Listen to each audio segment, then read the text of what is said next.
O cheiro estranho, as risadas tontas e uma cortina que nunca deveria ser aberta. Quando aquela bela jovem atravessou a cortina vermelha de mãos dadas com o profeta, algo deu errado.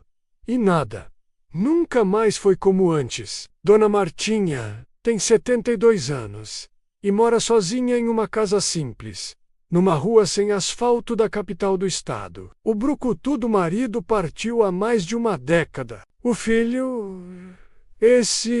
a vida levou para longe e nunca mais voltou. Ela convive diariamente com uma doença que limita seus movimentos. Uma artrite severa que faz dos pequenos gestos uma batalha. Calçar os sapatos, abrir potes, pentear os cabelos. Nos últimos anos, a solidão se tornou mais cruel que a própria doença. Os vizinhos vão sumindo.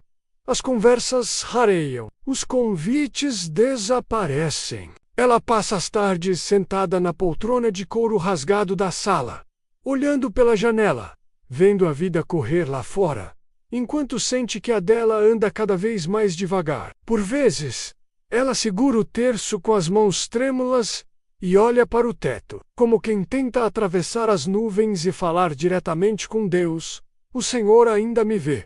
Ou já me esqueceu também? Pergunta em voz baixa, no vazio da sala. As dores físicas, somadas às dores da alma, tornaram-se companheiras fiéis. Mas no fundo, Dona Martinha ainda guarda um fiapo de esperança, uma pontinha de fé, que algo ou alguém, um dia, venha tirar aquele peso que carrega no corpo e na alma. Certa manhã, enquanto regava umas plantas secas que insistia em não deixar morrer, a vizinha Maria das Graças se aproximou no portão, com aquele jeito fofoqueiro de olhar para os lados, antes de começar a falar qualquer coisa. Martinha, você já ouviu falar do Elias, o profeta que Deus mandou de volta à terra? Menina, ele cura, abre caminho, tira maldição, faz milagre. Uma moça aqui da rua, tava com câncer, sumiu, contou. Olhos arregalados, Dona Martinha arqueou as sobrancelhas, sem saber se ria ou se levava a sério. Mas aquela palavra, cura, ficou reverberando como um eco dentro dela. Maria das Graças prosseguiu, baixando o tom de voz, como se estivesse contando um segredo proibido. Ele não é como esses pastores por aí, não. Of the king, of the power. Não. Ele é diferente. Uma reencarnação do próprio Elias. Fala com Deus diretamente e faz uns rituais fortes. É coisa de outro mundo, Martinha. Outro mundo. Ela, Dona Martinha, que nunca foi mulher de se impressionar fácil, sentiu o coração bater mais forte. Talvez fosse ali, naquele homem, que morasse sua última chance. Naquela noite, quase não dormiu. A mente rodava. E se for verdade? E se Deus mandou essa chance para mim? No dia seguinte, de roupa simples, lenço na cabeça e uma bolsa de pano, Dona Martinha seguiu as orientações da vizinha. A caminhada era curta, mas para quem tem artrite, parecia uma maratona. Chegou até um terreno murado, onde uma placa improvisada balançava com o vento. Santuário da Luz Divina menos a cura pela fé. Pelo lado de fora, algumas pessoas conversavam em sussurros, olhando para ela de cima a baixo, como quem mede se é merecedora de estar ali. Ao atravessar o portão, foi como entrar em outro mundo. Se você chegou até aqui e gosta de histórias inspiradoras e comoventes, esse canal é para você. Por favor, curta o vídeo e se inscreva no canal. Coloque nos comentários a cidade de onde está vendo esse vídeo. Gostaria muito de saber. O cheiro de ervas queimando era tão forte que dava tontura. No centro, um círculo de velas tremeluzia. Nas paredes, imagens misturadas, santos católicos, estrelas, olhos que tudo veem. Havia uma música instrumental constante, algo entre harpas e tambores, que se repetia sem parar, como um mantra hipnótico. As pessoas estavam em cadeiras dispostas em círculo, algumas de olhos fechados, outras murmurando palavras desconexas. No centro, ele, o profeta, O homem de aparência enigmática, barba bem cuidada, cabelos até os ombros, olhar penetrante e uma voz calma, porém carregada de autoridade. Seus gestos eram lentos, quase teatrais. Quando ele falava, o silêncio era absoluto, como se cada sílaba carregasse o peso do sobrenatural. O Senhor me revelou que há aqui corações aflitos, e para cada aflito há uma promessa. Hoje haverá libertação, haverá cura, disse, com as mãos erguidas para o céu.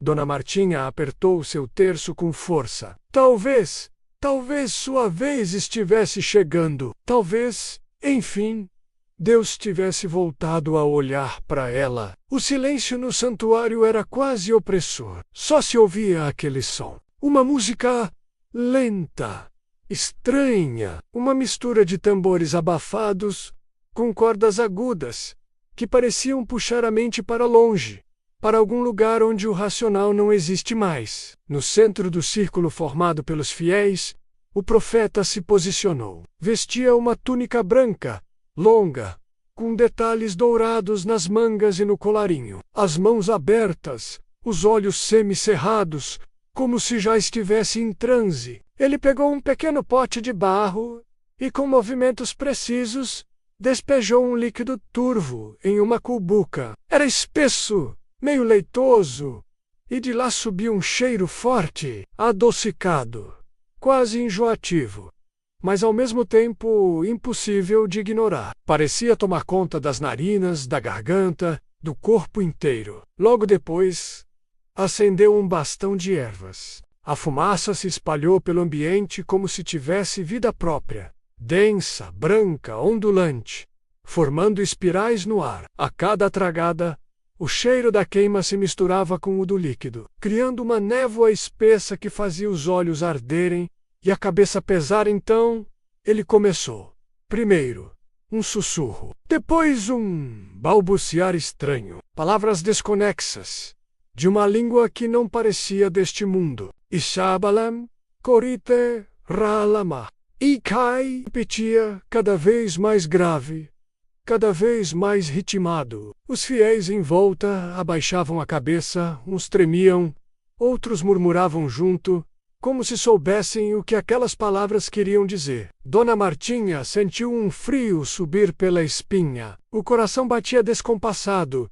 Não sabia se de medo, de fé ou dos dois. De repente o profeta abre os olhos, encara o círculo e ergue o braço, apontando o dedo para uma mulher jovem, bonita, que estava sentada mais à frente. Você, disse, com a voz carregada de poder, o Espírito me escolheu para te curar. Ela levantou lentamente, visivelmente nervosa, mas submissa.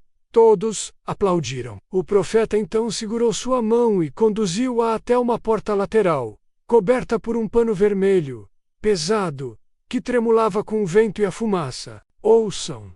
A bênção é individual, a unção é secreta, declarou. Antes de desaparecer com ela lá dentro, o pano balançou, fechou-se, e o ambiente ficou em silêncio absoluto por alguns segundos. Foi então que começou. De lá, primeiro veio um cheiro ainda mais forte, uma mistura de doce, álcool e alguma coisa amarga, quase química, o tipo de cheiro que faz o corpo querer recuar, mas a mente não sabe o motivo. Logo depois, risadas, primeiro baixas, depois mais altas, risinhos soltos desconectados como quem bebeu além da conta.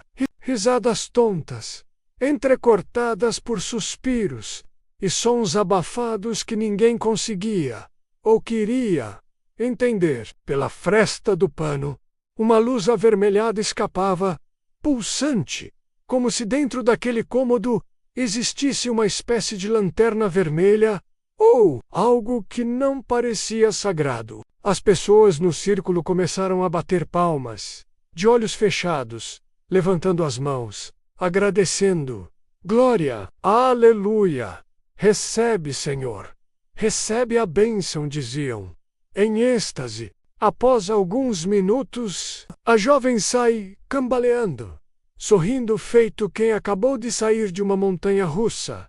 os olhos semicerrados, as bochechas coradas, a respiração descompassada. Ela balança as mãos no ar, como se espantasse uma tontura, e diz, rindo, Eu recebi! Eu recebi! A bênção é maravilhosa, maravilhosa. O povo explode em palmas, alguns choram, outros agradecem de joelhos. Dona Martinha olha aquela cena, o coração dividido entre a esperança e algo que começa, bem no fundo, a se parecer com desconforto. Mas ela tenta silenciar esse incômodo, afinal, talvez fosse assim que os milagres aconteciam. Quem era ela para conhecer os mistérios espirituais e, portanto, questioná-los? As semanas foram passando e Dona Martinha se mantinha firme nas reuniões. A cada encontro, ela chegava mais cedo. Sentava-se sempre no mesmo lugar, perto do altar improvisado, mantendo a esperança de que sua vez estava chegando. Mas, com o passar dos dias, começou a reparar num padrão que antes não havia percebido. As escolhidas para o ritual eram sempre as mesmas. Mulheres jovens, de pele lisa, corpo firme, sorriso fácil. Algumas inclusive tinham começado a frequentar depois dela. E ainda assim, já haviam sido chamadas para o cômodo da unção. Enquanto isso, ela, invisível, ninguém a chamava. Nem um olhar, nem uma promessa, nem uma cura. Naquela noite, quando chegou em casa, olhou-se no espelho do banheiro. A luz amarelada, fraca, escorria pelo vidro sujo, revelando cada ruga, cada marca do tempo em seu rosto. Os olhos encheram-se de lágrimas. Será, meu Deus, será que até para o Senhor eu não sou mais suficiente? Nem mereço uma cura? Nem mereço um olhar? Sussurrou, com a voz embargada. A mente dela foi longe. Será que de fato Deus não deveria gastar suas bênçãos com alguém como eu? Afinal, que sentido faz curar uma mulher que já tem mais passado do que futuro? As outras eram mulheres que tinham a vida toda pela frente ainda. Seria egoísmo de minha parte pensar em mim. A dor física se misturava agora à dor existencial. O ritual parecia um reflexo da própria sociedade, onde os velhos se tornam invisíveis, onde o corpo que não serve mais é descartado, onde a presença dos anos vividos pesa mais do que vale. Mas, no meio daquela angústia, algo começou a incomodar de outro jeito. Um pensamento que ela tentava afastar, mas que voltava como uma picada no peito. Por que só aquelas? Na semana seguinte, sua intuição foi tragicamente confirmada. Durante mais um ritual, após todo o processo, o incenso pesado, as palavras enroladas numa língua que ninguém entendia. O líquido turvo sendo aspergido no ar, o profeta parou subitamente. Girou devagar sobre os próprios pés, como se buscasse algo. Ou alguém, seus olhos apertados, miraram o fundo da roda de fiéis. E então apontou, com aquele dedo magro, ossudo, tremendo levemente. Você, venha, o Espírito te escolheu. Era uma jovem, talvez uns 20 e poucos anos, recém-chegada. Bonita, pele clara, cabelos castanhos escuros, presos num coque apressado. Tinha uma beleza simples, natural, dessas que não precisam de muito para chamar atenção. O rosto dela misturava medo e esperança, os olhos arregalados, as sobrancelhas franzidas, como se perguntassem silenciosamente: por quê? Mas ao mesmo tempo, lá no fundo também brilhava aquele desejo escondido, aquele mesmo que Dona Martinha conhecia bem, o desejo de ser olhada, escolhida, abençoada. O profeta estendeu a mão. Ela hesitou, respirou fundo e então aceitou. Suas mãos se tocaram. Ele, com aquela pele fria, seca, e ela, com os dedos úmidos, trêmulos. Daí os dois caminharam juntos, de mãos dadas, em direção ao cômodo lateral. A jovem olhava para o chão. Passos curtos, quase infantis, como quem não sabia se estava indo para um milagre ou para algo muito maior, do que podia compreender. Quando passaram pela porta vermelha, o pano balançou com o vento, e por uma fresta, Dona Martinha viu, por um segundo, o rosto da moça. Era um rosto dividido. Metade fé, metade medo. E então, a porta se fechou. O cheiro adocicado tomou conta do ambiente. Uma luz vermelha escapava pelas frestas, pulsando como um coração doente. Minutos depois, a cortina se abriu bruscamente. Então, a moça saiu, mas chorando, com o rosto vermelho, as mãos tremendo, apertando a bolsa contra o peito. Saiu andando rápido, tropeçando nos próprios pés, enquanto as pessoas tentavam alcançá-la. Ela não olhou para trás, não se despediu. O clima na sala ficou estranho. O profeta, com um sorriso desconfortável, apenas disse: Irmãos, nem todos estão preparados para receber a unção. Nem todos têm fé suficiente. Nisso, Dona Martinha, que até então tentava sufocar suas desconfianças, sentiu naquele instante que algo estava muito errado. Precisava saber, precisava entender. Como a moça não apareceu nas duas reuniões seguintes, Martinha achou ainda mais intrigante. Numa manhã ociosa, movida por uma coragem que nem ela sabia que tinha, foi até a casa da jovem. Descobrir o endereço não foi difícil. Bastaram algumas conversas disfarçadas na quitanda do bairro e a ajuda da vizinha fofoqueira, Maria das Graças. Quando bateu na porta, a moça demorou, mas abriu. Estava abatida, com os olhos inchados. Ao ver Dona Martinha, tentou fechar a porta. Por favor, não vim te julgar. Só quero entender. Eu te vi saindo de lá, chorando, me diz. O que aconteceu lá dentro? Suplicou, segurando a porta com as mãos frágeis, mas firmes. Houve silêncio. A jovem desviou o olhar, mordeu os lábios, respirou fundo. Por alguns minutos parecia travar uma guerra interna. Falar ou não falar? Ela pediu para Martinha entrar. Fechou a porta atrás de si. E, com um olhar furioso, disse como quem desabafa. Ele pediu. Pediu para eu tocar nele. Disse que fazia parte da unção, que era necessário para o Espírito agir. Mas eu não consegui. As palavras saíam atropeladas, entre soluços e vergonha. Dona Martinha ficou estática. O estômago revirou. As mãos gelaram. Tocar? Como assim? Perguntou, mesmo temendo a resposta. A jovem desviou o olhar, segurou a própria barriga, respirou fundo e, com a voz baixa, respondeu. No corpo dele, nas partes dele, ele disse que era assim que ele transferia a bênção. Mas eu não consegui. E o negócio? A sensação que as mulheres têm quando entram lá, sabe? Eu não senti nada. Não deu certo. Nesse momento, a jovem tirou da bolsa um frasco de comprimidos e tomou um deles, quase sem perceber que estava sendo observada. Com isso, Dona Martinha, com um olhar clínico, se inclinou. O que é isso? A jovem hesitou, mas respondeu.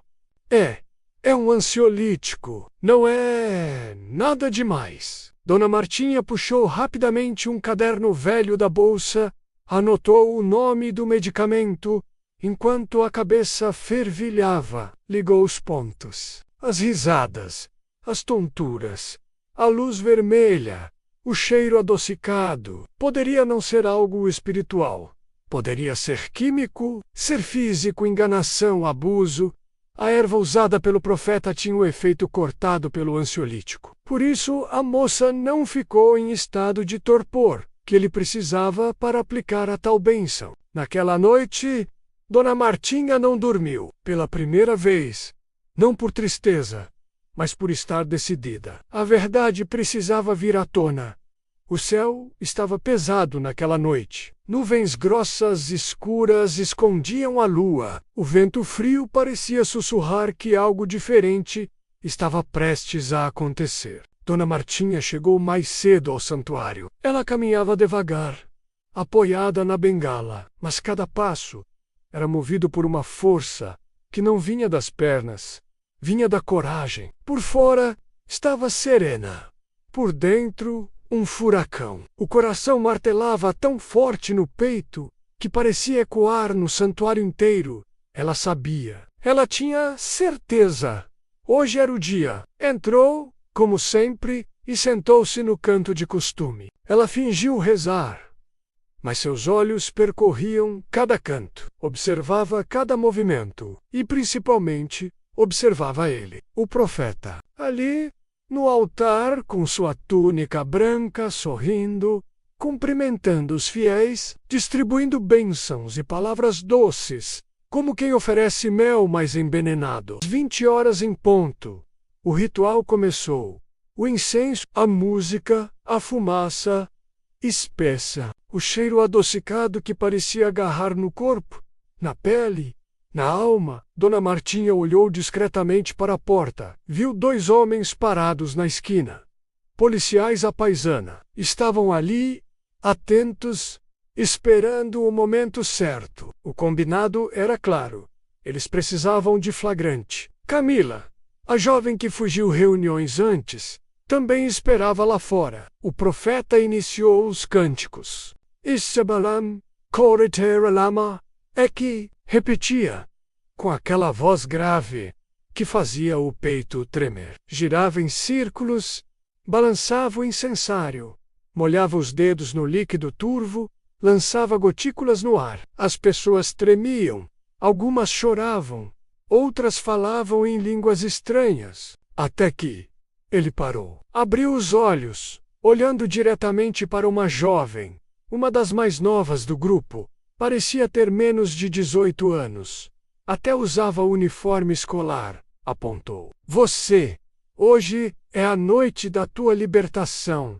O Espírito te escolheu. Ela hesitou, tremeu, olhou em volta. Dona Martinha apertou as mãos na bengala, os dedos brancos de tanta força que fazia. A jovem foi conduzida até a porta do cômodo. O profeta segurou sua mão, olhou para os fiéis e declarou: Irmãos, o milagre precisa acontecer no segredo. A carne precisa ser sacrificada para que o espírito seja elevado. O pano vermelho balançou. O cheiro adocicado aumentou. A luz avermelhada vazou pela fresta. Dona Martinha respirou fundo, fechou os olhos por um segundo e acenou discretamente para os policiais. O momento que parecia durar uma eternidade foi interrompido por um estouro seco. Aqui é a polícia! Mãos na cabeça, agora! O grito rasgou o santuário como um raio. O profeta se virou, os olhos arregalados. O sorriso congelou no rosto. O quê? Mas o que é isso?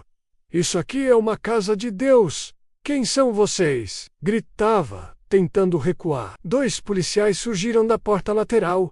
Outros 2 arrombaram a porta do cômodo do ritual. De lá, a jovem saiu, pálida, chorando, abraçando o próprio corpo. As fiéis gritaram. Umas tentaram fugir, outras ficaram paralisadas, sem entender. O profeta foi imobilizado no chão. Ele, enquanto era algemado, se debatia como uma cobra acuada, cuspindo palavras. Vocês não sabem quem eu sou. Eu sou Elias. Eu sou o escolhido.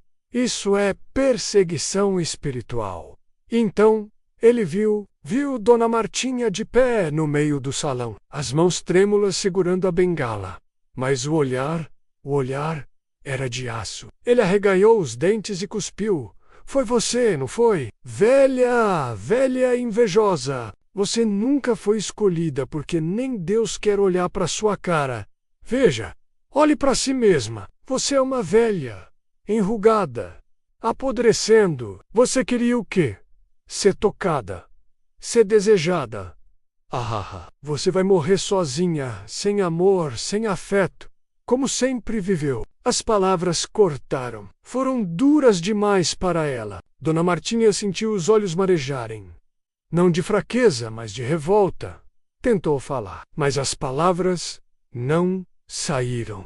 Foi quando, como um raio, Camila entrou e se colocou entre eles. Secou as lágrimas, apertou o punho e com a voz tremendo, mas cheia de força, gritou: Sabe quem vai querer você, profeta? Os caras da cadeia lá! Você vai ser muito, muito desejado! E que apodreça atrás das grades, seu nojento! O profeta só conseguiu soltar uma gargalhada doentia, insana, que reverberava no peito de quem ouvia. A porta traseira da viatura se fechou com um estalo metálico e seco. A risada morreu ali, no eco do silêncio que ficou. O santuário, antes cheio de fumaça, cheiro e falsas bênçãos, agora parecia vazio, nu, revelado, com as luzes acesas. Era só um cômodo pobre, com cortinas rasgadas, velas pela metade e marcas no chão de um teatro que acabou. Dona Martinha respirou fundo. Pela primeira vez em muito tempo, sentiu o ar entrar limpo, sem cheiro, sem mentira. Naquele dia, ela não foi curada da doença que a machucava por dentro, mas talvez tenha se curado de algo muito maior, da sensação de ser invisível, de não ter valor, de não existir. E, sem dizer uma palavra, olhou para o céu. E, pela primeira vez em muito tempo, sentiu que Deus estava olhando para ela. Os dias seguintes foram de comoção no bairro. O caso estampou capas de jornais, matérias na TV e corria de boca em boca. O falso profeta, reencarnação de Elias, preso por abuso e charlatanismo. Outras mulheres apareceram, umas com vergonha, outras com raiva, algumas ainda em choque, todas com histórias que, agora, começavam a se encaixar.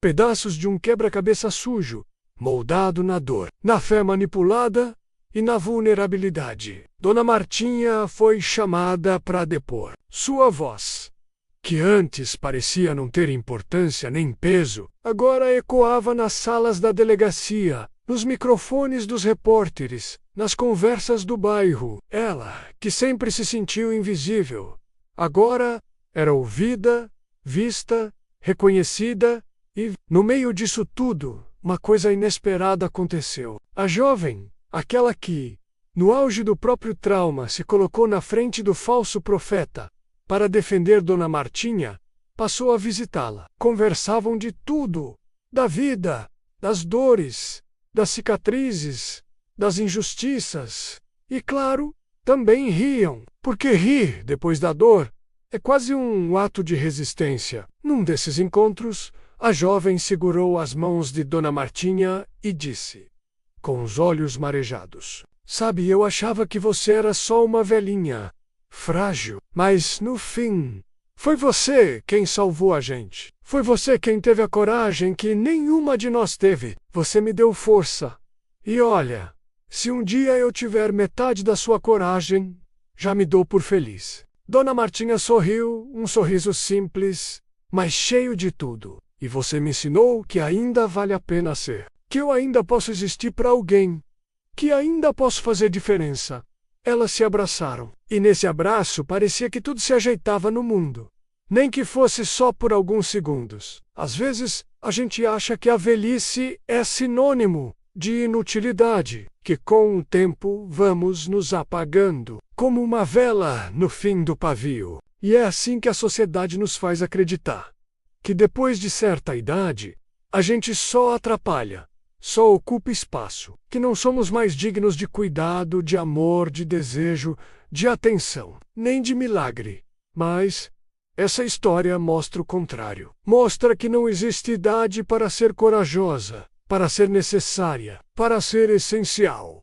Enquanto houver vida, há potência, há presença. E que a maior cura talvez não venha dos rituais, dos santos, ou dos remédios, mas sim do simples fato de saber que você ainda importa.